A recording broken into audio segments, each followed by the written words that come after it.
अस्सलाम वालेकुम जी। आज मैं जो चीज़ आपको सिखाऊंगी वो यकीनन आपके रोज़मर्रा के इस्तेमाल में यूज़ होती है, हर चीज़ में डलती है।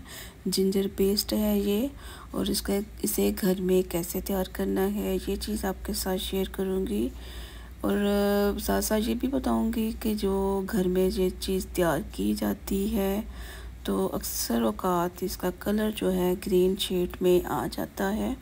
तो बस इसी चीज़ को लेके आपके साथ इस बात को शेयर करूँगी कि ये चीज़ कैसे फ़्रेश रहेगी। मैंने ले लिया था बिल्कुल ऑर्गेनिक जिंजर। इसको मैंने काट के इसके छोटे छोटे से पीस कर लिए थे। ये हाफ़ केजी के करीब है, और साथ ही इसे आपने अच्छी तरह से वॉश करके एक जार में डाल देना है। हाफ़ केजी है तो इसमें 1 कप मैंने ऑलिव ऑयल डाल दिया है।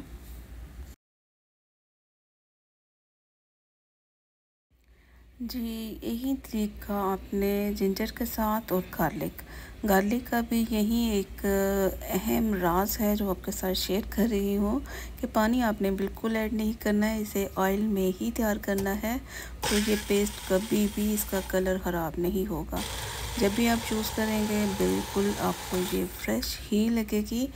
तो बस यही एक ट्रिक है कि आपने इसे पानी ऐड नहीं करना, बल्कि जब आप वॉश करेंगे तो इसे आपने अच्छी तरह से स्ट्रेन कर लेना है ताकि इसमें कोई पानी ना रहे। तो देखें आप कितना अच्छा इसका कलर है। ये पूरा अगर आप 1 महीने के लिए भी पेस्ट तैयार करते हैं तो इसका कलर ख़राब नहीं होगा। तो बस आप इसे एक शीशे के जार में ऐड कर दें और इसे आप इस्तेमाल करें।